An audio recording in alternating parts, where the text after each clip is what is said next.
اور یہ معاملہ وہ ہے کہ آپ اللہ کا یعنی ساتھ نہیں چھوڑتے. آپ یہ سوچتے ہیں کہ میرا رب میرے ساتھ ہے، اس ساتھ کا آپ کو اتنا زوم ہوتا ہے، اتنا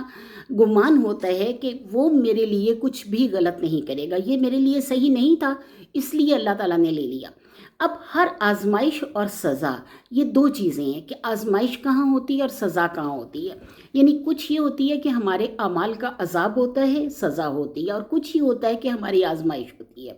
اب ان دونوں میں پہچاننے میں فرق ایسے آتا ہے کہ آپ اگر بار بار اللہ تعالیٰ کے طرف سے آپ کو کوئی نہ کوئی آزمائش آ رہی ہے، لیکن آپ اللہ کا دامن نہیں چھوڑ رہے، اللہ کا نام لینا نہیں چھوڑ رہے، اللہ کی محبت کو نہیں چھوڑ رہے، تو جس طرح آپ اللہ کی محبت کو نہیں چھوڑ رہے، اللہ تعالیٰ اس طرح آپ کو آزماتا ہے اور پھر آپ کو اپنی طرف لے آتا ہے، کیونکہ آپ اللہ سے تعلق نہیں توڑ رہے اپنا. اور دوسری طرف یہ ہوتا ہے کہ سزا تب ہوتی ہے کہ آپ کو اللہ تعالیٰ کی طرف سے کوئی آزمائش آئی اور آپ نے بالکل چھوڑ دیا کہ رب میرا مجھے نہیں دیتا تو میں رب کا نام کیوں لوں. تو نعوذ باللہ نعوذ باللہ نعوذ باللہ، یہ گناہ گار ہونے کی نشانی ہے. اور پہلی نشانی جو آزمائش کی ہے وہ اللہ تعالیٰ کے بندہ ہونے کی نشانی ہے. اب اللہ تعالیٰ فرماتے ہیں کہ جب پہنچتی ہے، یعنی اللہ کے وہ بندے جو اللہ کا نام لیوا ہوتے ہیں، ان کو جب پہنچتی ہے کوئی بھی مصیبت تو وہ کہتے ہیں بے شک ہم اللہ کے لیے ہیں اور اللہ ہی کی طرف لوٹ کے جانا ہے. یعنی یہ تو دنیاوی چیزیں تھیں، اللہ ہم سے اپنا نام، اپنی محبت، اپنا پیار نہ چھینے، اور وہ اگر ہمیں ملتا ہے تو ہم دنیا کے بادشاہ ترین بندے ہیں. تو اللہ تعالیٰ فرماتا ہے کہ وہ کہتے ہیں بے شک ہم اللہ کے لیے ہیں اور اللہ ہی کی طرف لوٹ کر جانا ہے. اللہ فرماتا ہے، اس کا جواب اللہ تعالیٰ نے کتنا خوبصورت دیا کہ اللہ فرماتا ہے اولئک، یہی وہ لوگ ہیں، علیہم، اوپر ان کے صلوات، عنایتیں ہوں گی، مہربانیاں ہوں گی، درود ہوں گے، من ربہم، ان کے رب کی طرف سے. یعنی اللہ تعالیٰ اپنی طرف سے ان پر عنایتیں بھیجے گا، رحمتیں بھیجے گا، درود بھیجے گا، ورحمہ، اور رحمت بھی بھیجے گا. یعنی وہی لوگ ہیں جن پر اللہ کی عنایتیں ہوں گی، من ربہم، ان کے رب کی طرف سے، ورحمہ، اور رحمت ہوگی. یعنی اللہ تعالیٰ فرماتا ہے یہی وہ لوگ ہیں ان پر عنایتیں ہوں گی ان کے رب کی طرف سے اور رحمت ہوگی. وَأُولَئِکَ، اور یہی وہ لوگ ہوں گے، ہم المہتدون، جو ہدایت پانے والے ہیں. یعنی اللہ تعالیٰ فرماتا ہے کہ ان مصائب کی وجہ سے انسان لالچ، ہرس، ہوس، طمع اور ان چیزوں میں آ کر بھٹکتا نہیں ہے. وہ اللہ تعالیٰ سے کہتا ہے کہ اے اللہ تعالیٰ بے شک ہم تیرے لیے ہیں اور تیری ہی طرف لوٹ کر آنا ہے. تو اللہ تعالیٰ فرماتا ہے کہ جو لوگ یہ لفظ کہیں گے اپنے کسی بھی نقصان پر، کوئی بھی نقصان ان کا ہوتا ہے تو وہ کہتے ہیں انا للہ و انا الیہ راجعون، ان پر اللہ تعالیٰ کی مہربانیاں ہوں گی، عنایتیں ہوں گی اور رحمت ہوگی. اور یہی وہ لوگ ہیں جو اللہ کی طرف سے ہدایت یافتہ ہیں. اب آگے اللہ تعالیٰ حج کے مراسم کے بارے میں بتاتے ہیں. اللہ فرماتا ہے ان الصفا والمروہ، بے شک صفا اور مروہ، من شعائر اللہ،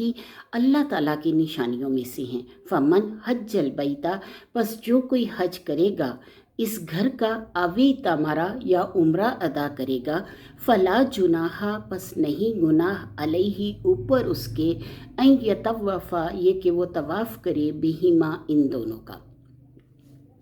ومن تطوع، اور جو کوئی خوشی سے کرے گا، خیرن، نیکی، فإن اللہ، پس بے شک اللہ، شاکرن، قدردان ہے، علیم، جاننے والا ہے. اللہ فرماتا ہے بے شک صفا اور مروہ من شعائر اللہ، اللہ کی نشانیوں میں سے ہیں. یعنی جو کوئی حج کرے گا اس گھر کا یا عمرہ ادا کرے گا، پس نہیں گناہ اس پر کہ وہ طواف کرے ان دونوں کا. اور جو کوئی خوشی سے کرے نیکی، پس بے شک اللہ تعالیٰ قدردان ہے، جاننے والا ہے. اب یہ جو دونوں پہاڑیاں ہیں ان کے درمیان تقریباً 1.25 فرلانگ کا فاصلہ ہے. اب اللہ تعالیٰ کی نبی حضرت ابراہیم علیہ السلام جب اللہ کے حکم سے حضرت اسماعیل اور حضرت ہاجرہ کو اس جگہ پر چھوڑ کے آئے، تو اللہ تعالیٰ کے نبی حضرت ابراہیم علیہ السلام سے حضرت ہاجرہ نے پوچھا کہ اے ابراہیم، آپ مجھے کس کے سہارے چھوڑ کر جا رہے ہیں؟ تو حضرت ابراہیم علیہ السلام نے جواب دیا کہ اللہ کا حکم ہے. تو وہ کہنے لگی کہ اگر اللہ نے یہ حکم دیا ہے تو وہ بے شک میری حفاظت کرے گا، آپ کو پریشان ہونے کی کوئی ضرورت نہیں، کہ میرا رب میرا رکھوالا ہے، میرا محافظ ہے، آپ تسلی سے جائیں. اب حضرت ابراہیم علیہ السلام واپس چلے گئے اور حضرت ہاجرہ وہاں پہ اپنے بیٹے کو پانی پلانے کے لیے دوڑی. صفا سے مروہ اور مروہ سے صفا تک کا فاصلہ انہوں نے 7 بار طے کیا، یعنی دوڑتی جاتی تھی، اور جس جگہ پر ان کو اپنا بچہ نظر نہیں آتا تھا اس جگہ پر وہ تیز دوڑتی تھیں، اور یہ پہاڑی ایک پہاڑی سے دوسری پہاڑی پر آنا جانا ان کا 7 مرتبہ ہوا۔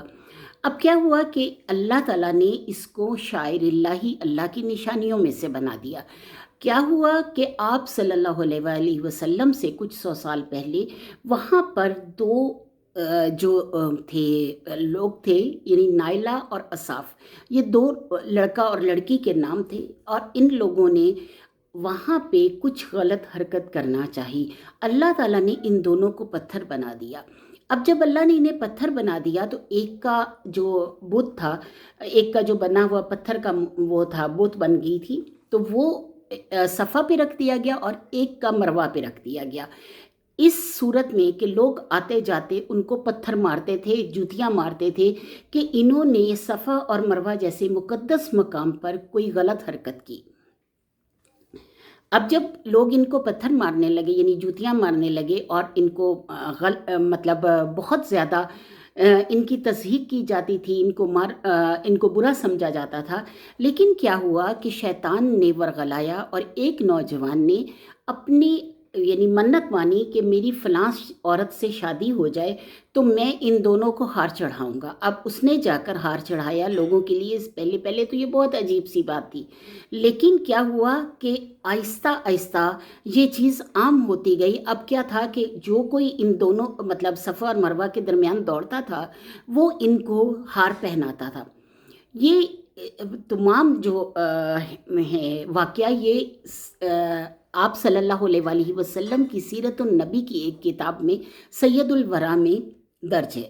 اب کیا تھا کہ جس وقت وہ ان کو ہار پہنانے لگے، یہ بالکل ایسا ہی ہے جیسے کہ ویلنٹائن جب پاکستان میں آیا کچھ عرصہ پہلے، ہم نے خود دیکھا جب یہ پہلی دفعہ آیا تو لوگوں نے اس کو برا کہا، لوگوں نے اس کو برا سمجھا، لیکن کیا ہوا کہ توجیہ دینے والوں نے اور دلیل دینے والوں نے یہ دلیل دی کہ یہ کیا ہے کہ ویلنٹائن تو ماں کے ساتھ بھی ہو سکتا ہے، بچہ اپنی ماں سے محبت کا اظہار کرتا ہے، یہ تو صرف محبت کا اظہار ہے، لیکن کسی نے یہ نہیں دیکھا کہ یہ چیز ہمارے بچوں میں آگے چل کر کتنی نقصان دہ ثابت ہوگی۔ بالکل اسی طرح یہ لوگ جب ہار پہنانے لگے، شیطان نے ان کو بہکایا، اور اسی طرح یہ چیز بڑھتی چلی گئی۔ تو جب نبی پاک صلی اللہ علیہ وآلہ وسلم پر مناسک حج کا نزول ہوا کہ یہ مناسک کی حج ادا کرنے ہیں، تو کچھ صحابہ نے اس چیز پہ اعتراض کیا کہ صفا مروہ کے درمیان دوڑنے سے ہمیں ان بتوں کو بھی دیکھنا پڑے گا۔ تو آپ صلی اللہ علیہ وآلہ وسلم نے اس چیز سے ان کو کہا کہ یہ تو بت ہٹا دیے جائیں گے، یہ ایسے نہیں ہیں۔ صفا مروہ اصل میں تو حضرت حاجرہ کی سنت کو زندہ کیا گیا ہے، اور حضرت حاجرہ کی سنت ہے، اور پھر اس جو مناسک کو اللہ تعالیٰ نے عمرے کے لیے اور حج دونوں کے لیے کہا، اور پھر مسلمانوں نے وہاں سے جب فتح مکہ کے بعد سب بت ہٹا دیے تو پھر صفا مروہ کو اسی طرح یعنی حضرت حاجرہ کی نشانی سمجھ کر دوبارہ سے اسی طرح اسی عقیدت، اسی پیار، اسی محبت کے ساتھ اس کے دوران جس طرح سعی کی جاتی ہے وہ سعی کرنے کا حکم آیا۔ اب اللہ تعالیٰ فرماتا ہے کہ بے شک صفا اور مروہ اللہ کی نشانیوں میں سے ہیں، جو کوئی حج کرے گا اس گھر کا یا عمرہ ادا کرے گا تو نہیں گناہ اس پر کہ یہ ان دونوں کا طواف کرے، اور جو کوئی خوشی سے کرے گا نیکی، بس بے شک اللہ تعالیٰ شکر قدردان ہے، جاننے والا ہے۔ ان الذین، بے شک وہ لوگ جو یکتمون چھپاتے ہیں، ما انزلنا، جو کچھ اتارا ہم نے، من البینات، واضح احکامات میں سے، والہدی، اور ہدایت کی باتیں، من بعد ما، اس کے بعد کے، بیناہ، کھول دی ہیں ہم نے، للناس، لوگوں کے لیے، یعنی کھول چکے ہیں ہم ان باتوں کو لوگوں کے لیے، فی الکتابی، کتاب میں، اولئک، یہی وہ لوگ ہیں، یلعنہم یعنی لعنت کرتا ہے ان پر اللہ، ویلعنہم اللاعنون، اور لعنت کرتے ہیں ان پر لعنت کرنے والے۔ اب اللہ تعالیٰ فرماتا ہے کہ بے شک وہ لوگ جو چھپاتے ہیں جو کچھ اتارا ہم نے